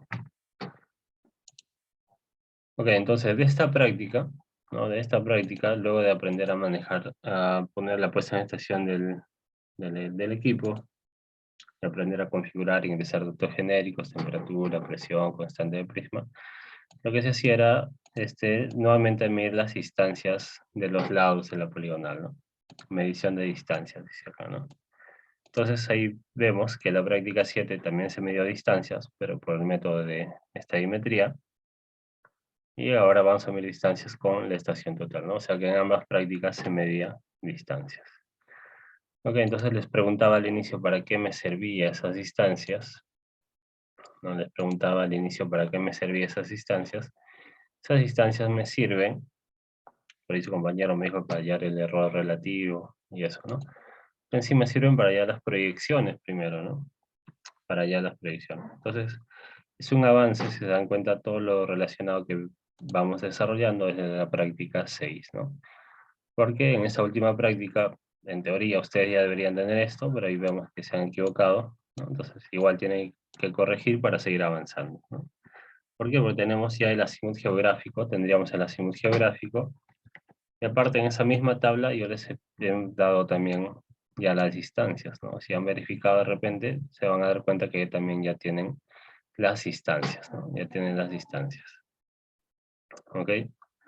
Entonces ya teniendo los azimuts geográficos y las distancias, ¿qué vamos a hacer? Vamos a hallar las proyecciones en X y las proyecciones en Y. Para hallar las proyecciones en X, lo que se va a hacer es multiplicar el azimut del lado por la distancia de ese mismo lado, ¿no?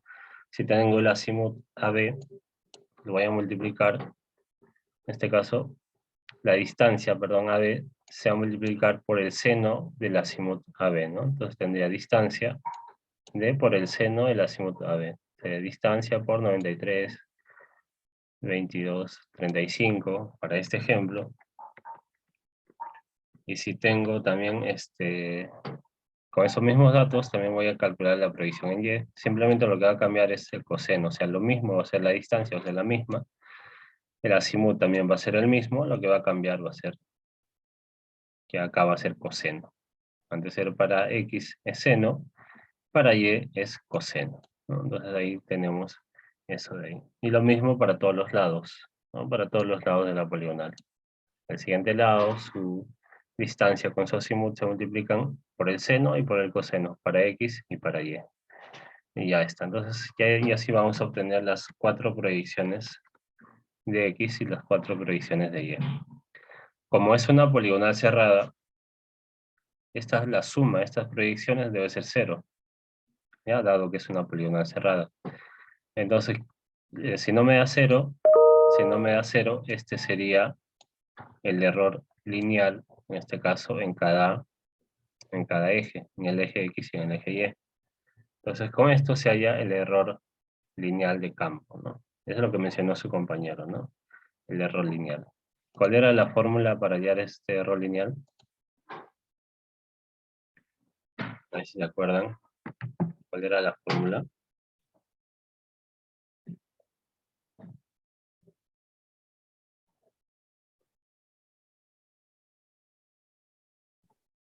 Raíz de x al cuadrado más y al cuadrado. Claro, ¿no? Correcto. Era la raíz la raíz cuadrada de el error en x al cuadrado más el error en y al cuadrado, ¿no? O sea, la raíz de 0.11 al cuadrado, 0.11, perdón, al cuadrado, más 0.005 al cuadrado también, ¿no? Eso de ahí al cuadrado. Haciendo eso me da este valor, ¿no? Que eso sería mi error lineal. Eso sería mi error lineal. ¿Ok? Luego allá va mi error relativo, ¿no? Luego allá va mi error relativo que también mencionó su compañero, que viene a ser la división entre el perímetro, ¿no? El perímetro de la poligonal entre ese error lineal, ¿no? Entre ese error lineal. En este caso me ha dado, para este ejemplo, 19.889.69, ¿no? Que eso se podría redondear a 1 en 20.000. Ese valor se podría redondear a 1 en 20.000, o si desean trabajarlo con el valor que les da también es válido, no hay problema. No es válido, ¿no? Entonces ese sería mi error relativo, que en teoría sería igual a la precisión. Es como decir la precisión de las mediciones que yo he realizado, ¿no? Es como decir que es la precisión de las mediciones que he realizado. Entonces, hasta acá recién, por ejemplo, esto es lo que me pide posiblemente el proyecto o el cliente, el que me haya dado para realizar este trabajo. De repente me da un margen, por ejemplo, de que cumpla con un error mínimo, un error relativo mínimo de 1 en 15.000. Si obtengo 1 en 20.000, ¿qué creen ustedes? ¿Que estaría correcto el trabajo que he hecho? ¿Procedería o, no sé, tendría que corregir nuevamente? Sí procede, profesor. Chumbilla dice procede. ¿Todos los demás de acuerdo o no procede?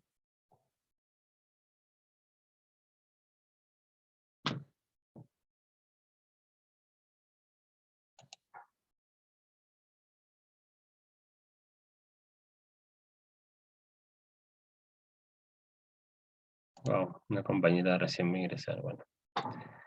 Entonces, claro, sí procede, ¿no? Sí procede porque, claro, ahí como menciona su compañero Anthony, ¿no? Los cálculos son más precisos, ¿no? Los cálculos son más precisos. Entonces, este error relativo, ¿qué significa? Que por cada metro, ¿no? Por cada metro medido, yo tengo un error de, no, perdón, por cada 20.000 metros, redondeando, ¿no? Pueden ser hacer la conversión con esto, por cada 20.000 metros que yo mido, tengo un error de 1 metro, ¿no? Por un error de 1 metro. En este caso, me dicen que el mínimo es que por cada 15.000 metros que mida, me equivoqué 1 metro, ¿no? Entonces eso quiere decir que esto es más preciso, porque si en 20.000 metros medidos me equivoco 1 metro, en 15.000, o si hacemos una relación, de repente me equivoco, no sé, 0.8. Entonces me equivoco menos, o sea, es más preciso, ¿no? Es más preciso, entonces esta es correcta, ¿no? Si me da un valor menor, si digamos, ya no es 20.000, si me da, no sé, 13.000, digamos, ¿qué me recomiendan hacer? A ver, ¿qué me recomendarían hacer si tengo un error relativo menor al que el cliente me ha pedido, o que el trabajo me pide? No procede. Volver a medir, me dice. ¿Qué volvería a medir? A ver, ¿qué volvería a medir?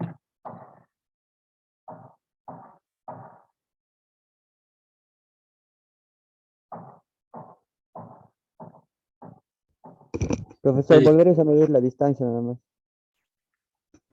Correcto, ¿no? Creo que ahí se ganaron por ahí. Chumbi y Anthony. Las distancias, ¿no? Correcto, ¿no? Por ejemplo, a ver, yo tengo acá este cuadro, no sé si es del grupo 1. Ya vamos a hacerlo con el grupo 5 para que acá no hay grupo 5.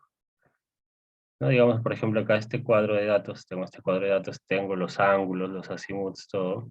Y también tengo las distancias, ¿no? Tengo las distancias. Con estos datos me dice que un error relativo de 17.392, ¿no? Con estas distancias. Si yo cambio, por ejemplo, 1 centímetro o 2 centímetros en alguna distancia, digamos, en vez de 5 sea 43, digamos. Vamos a ver cómo le afecta para arriba o para abajo, ¿no? Bueno, acá le afectó para arriba, ¿no? 20.000. Si veo en este caso 20.000, en este caso era, a ver, 47 sería, ¿no? Vamos a ver. Y ahí, digamos, por ejemplo, le cambié 2 centímetros, miren. No, 2 milímetros estoy cambiando, ¿no? Porque estoy cambiando solamente el último dígito, ¿no? Si le cambio 1 centímetro ya va a ser mucho mayor el cambio, ¿no? 1 centímetro, miren, 12 milímetros en este caso que le he variado en la distancia, de 17.000 que me tenía de error relativo, bajó a 7.000. Entonces ahí lo que se recomienda medir obviamente es las distancias nuevamente, ¿no? Ahí estaba. Una en 17.000, si le cambio 1 centímetro nada más, o 12 milímetros, que fue el cambio que hice, varía de 17.000, varía a 7.000. Entonces ahí nos damos cuenta que lo que se debe corregir o medir mejor serían las distancias, dado que los ángulos, ¿no? También recordamos lo que se mencionó de la práctica anterior, que los ángulos también se han medido con bastante precisión, ¿no? Si los ángulos no cerraban, esto se volvía a medir nuevamente, y les mencioné en su momento que la medición de ángulos era la práctica que más les costaba, ¿no? Más les costaba cumplir con, en este caso, el error de campo, ¿no? Esa práctica la hacían 2, inclusive 3 veces, les mencioné, ¿no? Está correcto, ¿no? Entonces era volver a medir las distancias, ¿ok? Entonces, una vez que está aprobado el error relativo, y es mayor, obviamente, al que me han pedido, tiene mayor precisión, ya procedo a hacer las correcciones, porque esto en sí igual tiene que ser 0 la suma de esto, ¿no? Tiene que ser 0 igual la suma de las proyecciones. Entonces para eso lo que vamos a hacer es la compensación nuevamente de cada proyección, la compensación en X, la compensación en Y. Entonces la fórmula para compensar X, ¿cuál era? A ver, si se acuerdan. ¿Cuál era la fórmula para compensación en X? Que es similar para Y también, ¿no?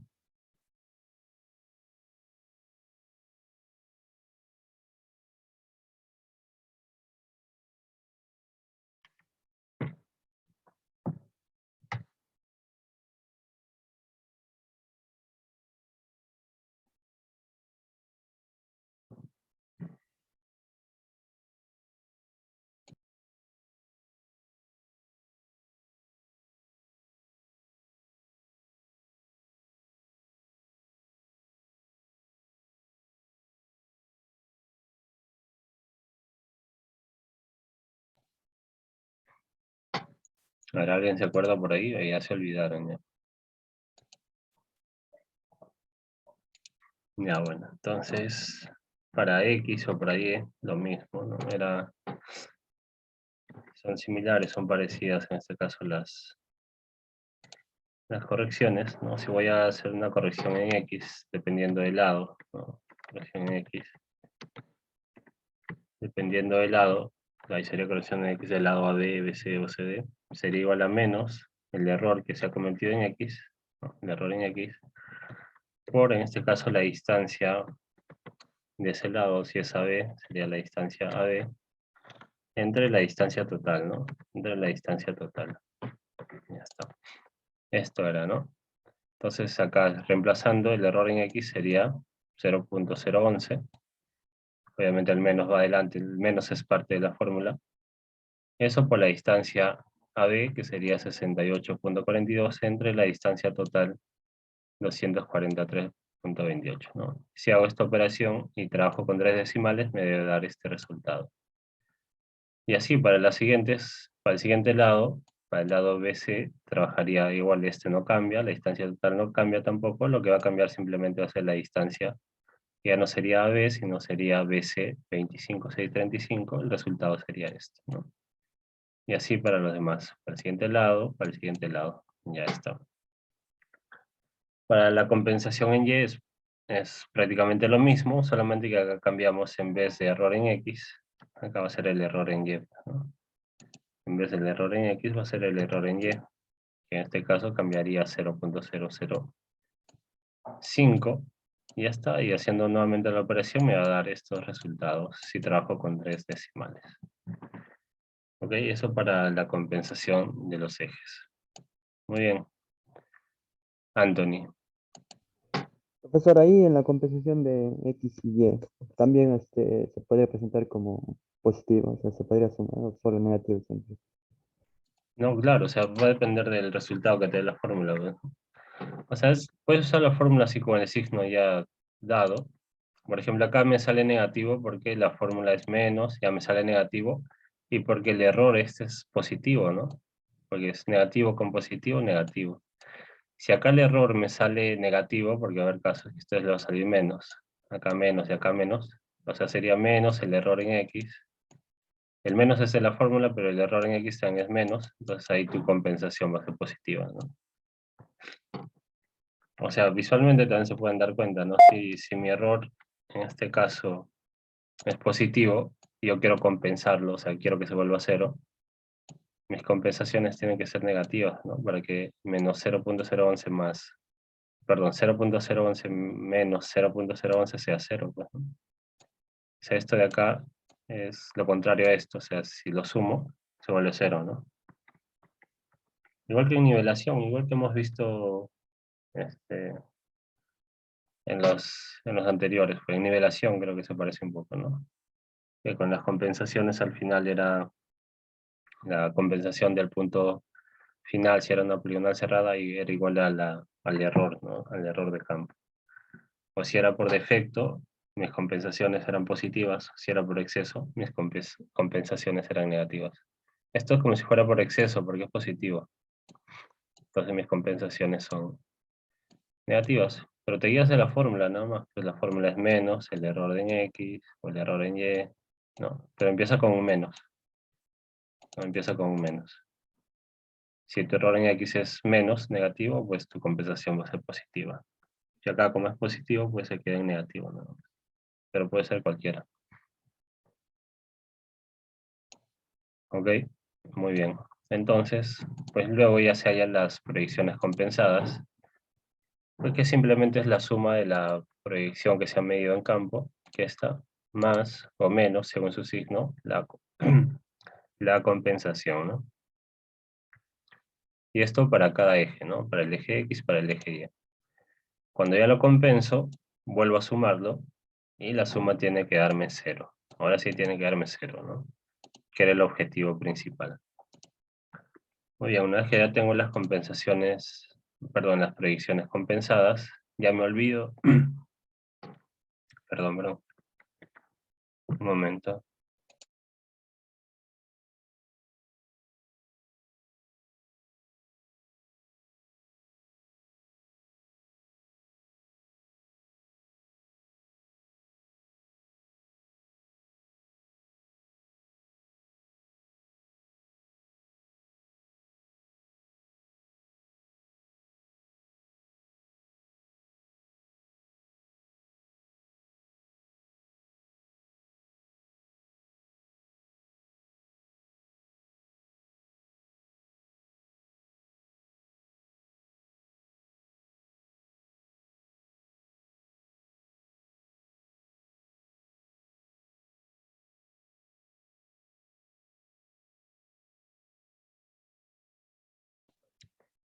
Muy bien, disculpen un momento.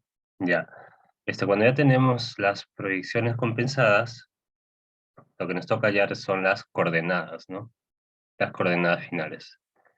¿Cómo hallamos las coordenadas? A ustedes les he dado unas coordenadas de partida, ¿no? Cada grupo tiene una coordenada de partida del punto A, que son las coordenadas con las cuales hallaron su declinación magnética, ¿no? Muy bien, entonces acá, ¿qué vamos a hacer? Para hallar las coordenadas de los demás puntos, simplemente es sumar según su proyección, ¿no?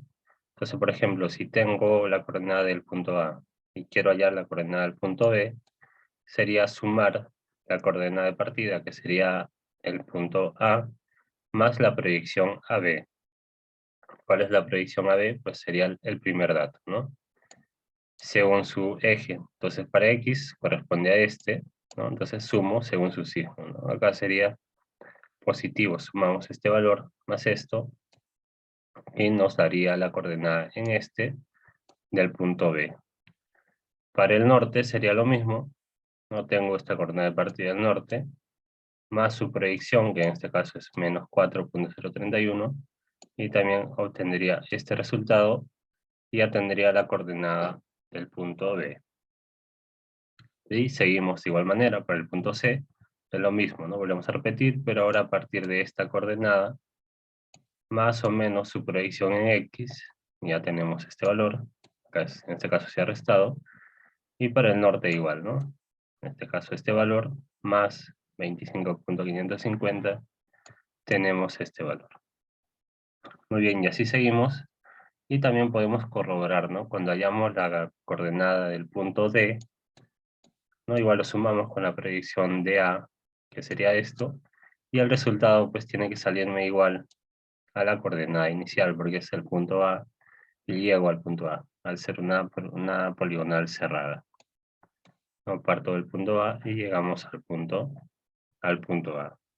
Si no cierra, quiere decir que alguna predicción está mal, ¿no? Algún dato está mal. Entonces por eso es importante que acá verifiquen que la suma de las predicciones compensadas sea 0. Ya sea 0. Ok, no sé si tienen alguna pregunta hasta ahí.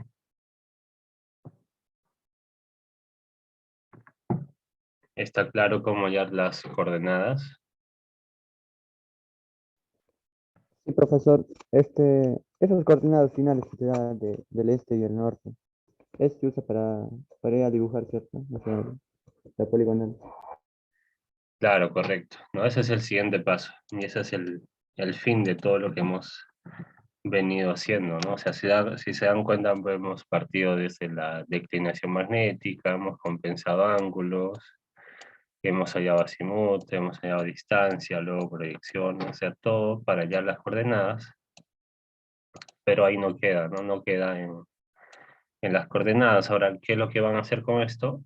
Es hallar, perdón, no hallar, dibujar el plano de su poligonal, ¿no? O sea, ahí lo que tienen que hacer es dibujar ya el plano de su poligonal.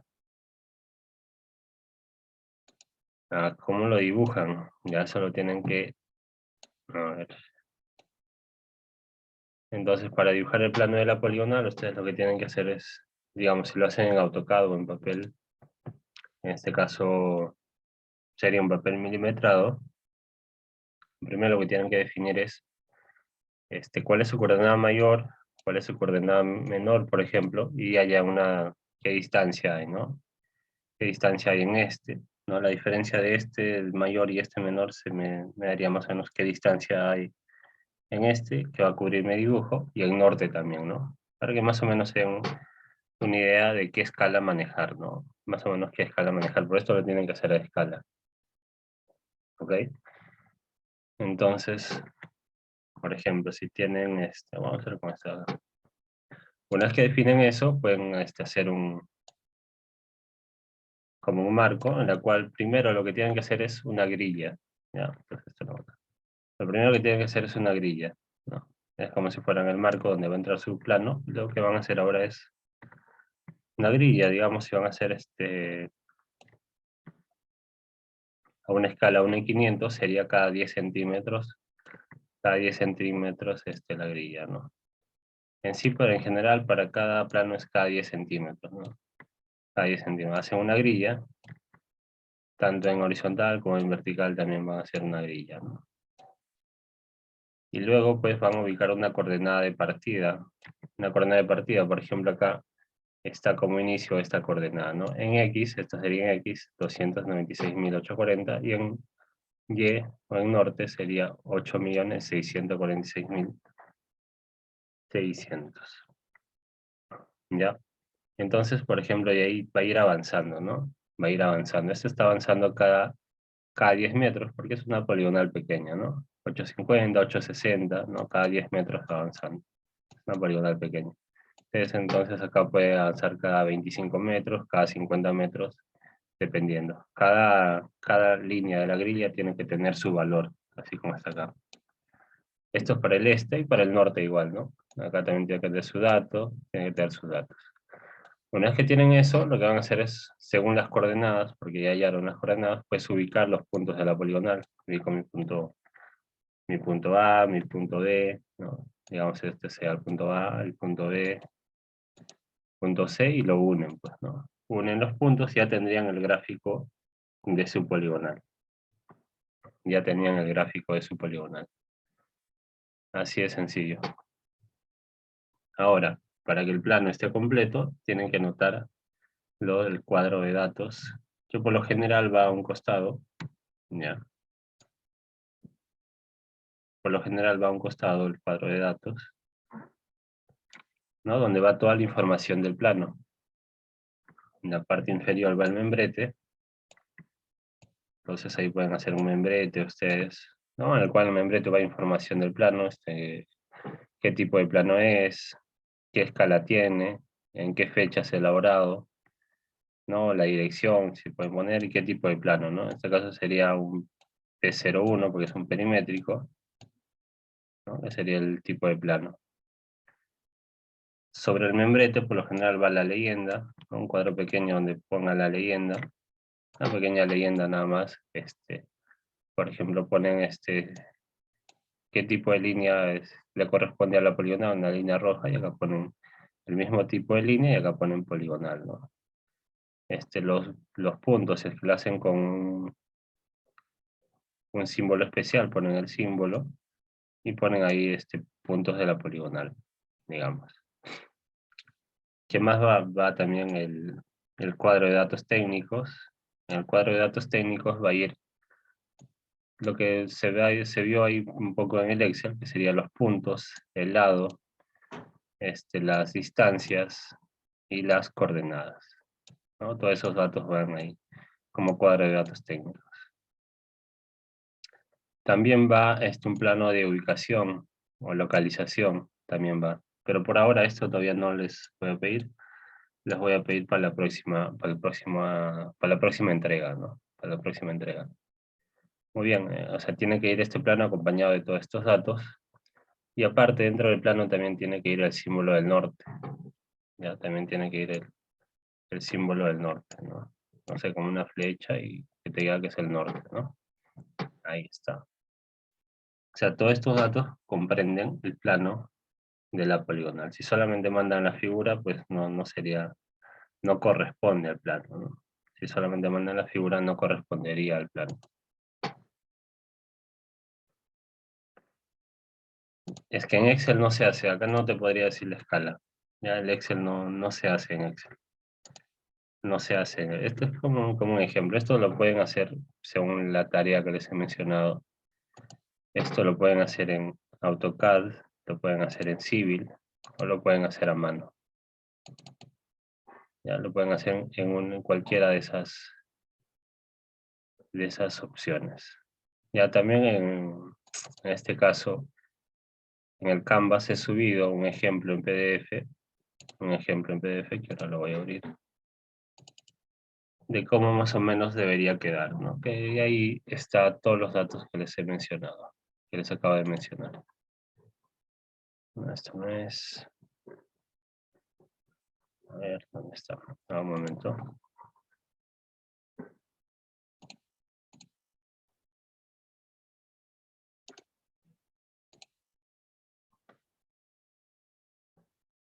Entonces debe estar en la 7.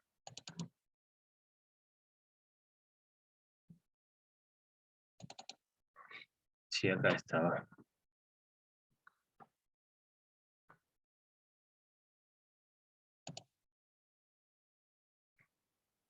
O sea, más o menos así es como debería quedar su plano. Así es como debería quedar su plano.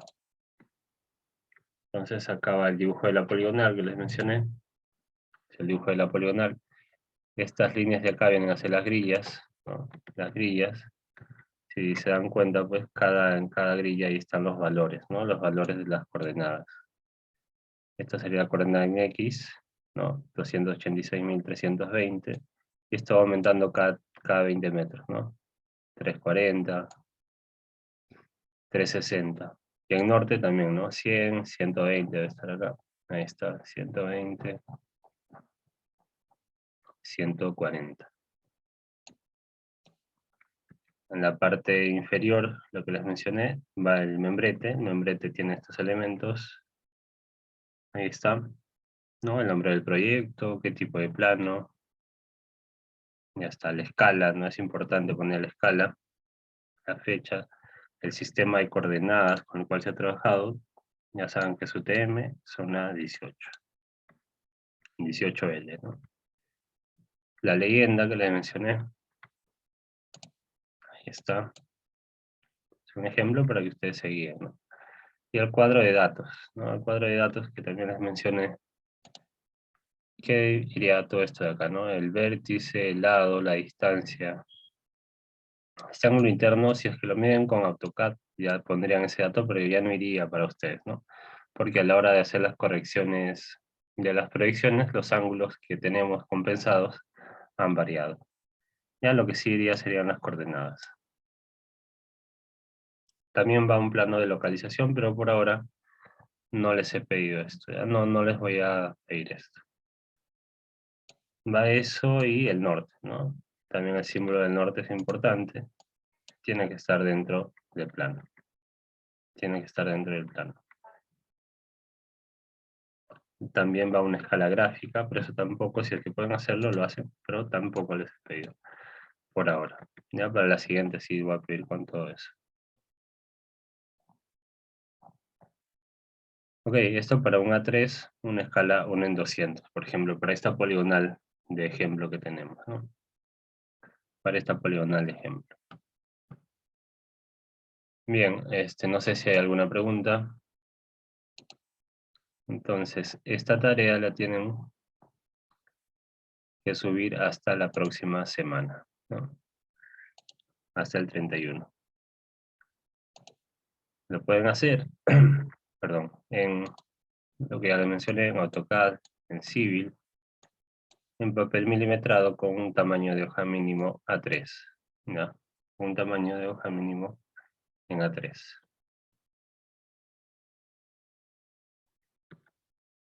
Es grupal, obviamente, ¿no? Todo esto de acá sigue siendo grupal. Bien, jóvenes, no sé si tienen alguna pregunta, voy a pasar lista, antes que me olvide. Bueno, si es que no hay preguntas, paso lista de una vez. Aldair Arata.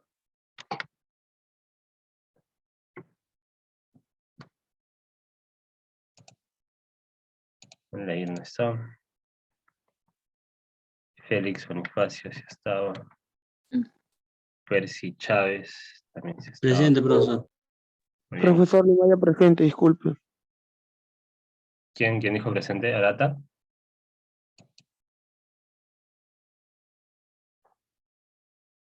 No sé quién me dijo presente. Ya bueno. Juan Chumbilla. Juan Chumbilla. Presente, profesor. Ahí está. Ulises Delgado. Presente, profesor. Muy bien. Brian Limaya. Presente, profesor. Ahí está. Anthony Minaya. Sí está. José Morales. José Morales. Sí está por ahí. Algunos me están escribiendo al chat, pero no.